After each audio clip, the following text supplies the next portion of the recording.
আসসালামু আলাইকুম গাইজ। আজকে চলে এসেছি হিলি স্থলবন্দর বাংলাদেশ ও ভারত সীমান্তের দিনাজপুর জেলার হাকিমপুর উপজেলায় অবস্থিত। সাথে ছিলেন আমার হাজব্যান্ড, আরও আত্মীয় স্বজন, আমার ছোট ভাইও ছিল। আমরা সবাই ঘুরতে আসছি জয়পুরহাট থেকে দিনাজপুরের একদম পাশাপাশি দিনাজপুরের হিলি স্থলবন্দরে আসছি। আমরা কিছুক্ষণের মধ্যেই গাড়ি থেকে নেমে পড়ব। এই যে নেমে গেলাম গাড়ি থেকে নামার পরে আমরা চেকপোস্টের দিকে সামনের দিকে যাচ্ছি।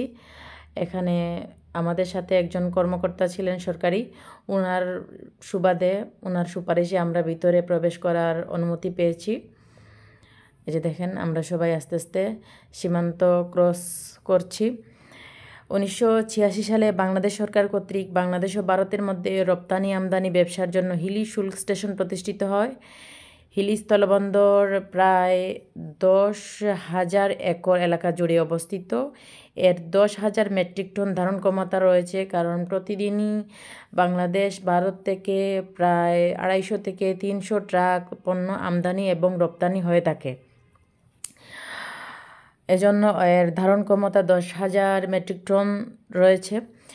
পরে 1996 সালে সরকার এটিকে একটি পূর্ণাঙ্গ শুল্ক স্টেশন ঘোষণা করে। 2005 সালে সরকার বন্দরটি বেসরকারি ব্যবস্থাপনার কাছে হস্তান্তর করে। এই যে দেখেন আমরা আমাদের সীমানা ক্রস করে ভারত সীমানায় পৌঁছে গেলাম। ভারতের ওই পাশ হচ্ছে দক্ষিণ দিনাজপুর, দেশ বিভাগের পরে এই পাশ হয়ে গেছে দক্ষিণ দিনাজপুর, আর এই পাশ ছিল বাংলাদেশের সীমানা, ছিল পূর্ব পাকিস্তানের সীমানা, পূর্ব পাকিস্তানের দিনাজপুর ছিল। এই দেখেন আমরা ভিতরে প্রবেশ করার সুযোগ পেয়েছি। আমরা এখানে ভিতরে প্রবেশ করে আমাদের সময় স্বল্পতার কারণে বেশি ভিতরে যেতে পারিনি। আমরা সামনে থেকেই আমরা ছবি তুলে নিয়েছি। ওয়েলকাম টু ইন্ডিয়া হিলি, হ্যাঁ এটাকে বলা হয় দক্ষিণ দিনাজপুরের ওই হিলি সাইডকে ইন্ডিয়া হিলি বলা হয়। আমাদের এখন তো বাংলাদেশ, আগে ছিল পূর্ব পাকিস্তান দেশ বিভাগের সময়। আমাদের এখানে বাংলা হিলি আর এটা হচ্ছে ইন্ডিয়া হিলি। আমরা এখানে কিছু সময় অবস্থান করে ছবি তুলে, সবাই মিলে ছবি টবি তুলে আমরা আবার আস্তে আস্তে বের হয়ে যাই এখান থেকে।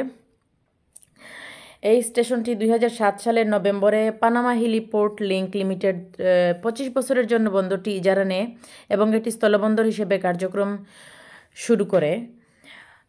ঈদের কারণে প্রায় 8 দিন এই স্থলবন্দরটি বন্ধ ছিল।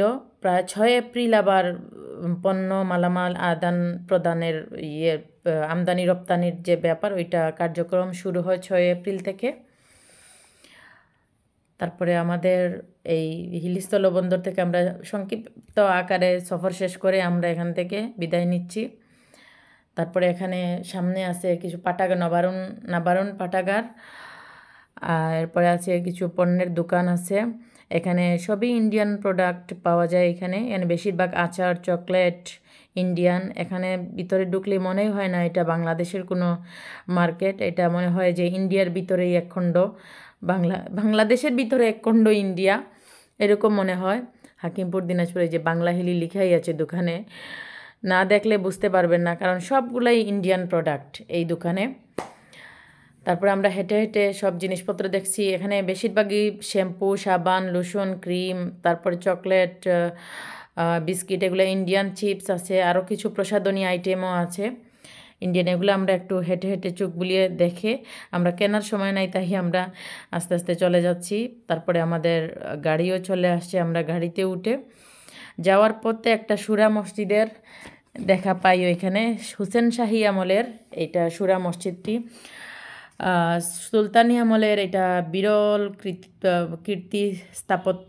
সুরা মসজিদটি দুটি অংশে বিভক্ত। মূল অংশ হচ্ছে নামাজ কক্ষ ও বারান্দা। এখানে 3টি গম্বুজ রয়েছে ও 6টি বুরুজ রয়েছে। স্থাপত্য শিল্প অনুযায়ী এটি হুসেন শাহী খ্রিস্টাব্দের 16 শতক আমলের নিদর্শন রয়েছে। এখানে রয়েছে এই মসজিদ 4টি প্রবেশ পথ।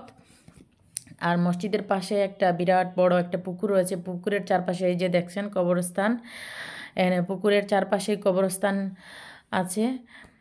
তারপরে বারান্দাও আছে মসজিদের সামনে।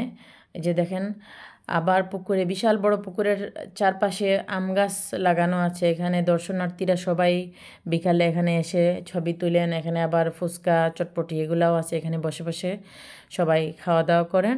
আমরা সন্ধ্যা হয়ে যাচ্ছে, তাই সময় স্বল্পতার কারণে আমরা এখানে বেশি সময় থাকিনি। অল্প সময়ে আপনাদেরকে কিছু দর্শনীয় স্থান দেখানোর চেষ্টা করেছি। আমার ভিডিওটা যদি আপনাদের ভালো লেগে থাকে তাহলে লাইক, কমেন্ট, শেয়ার করে দিবেন, আর সাবস্ক্রাইব তো অবশ্যই করবেন। ভালো থাকবেন। আবার নতুন কোনো ভিডিও নিয়ে আপনাদের সামনে হাজির হব ইনশাল্লাহ। বাই, আল্লাহ হাফিজ।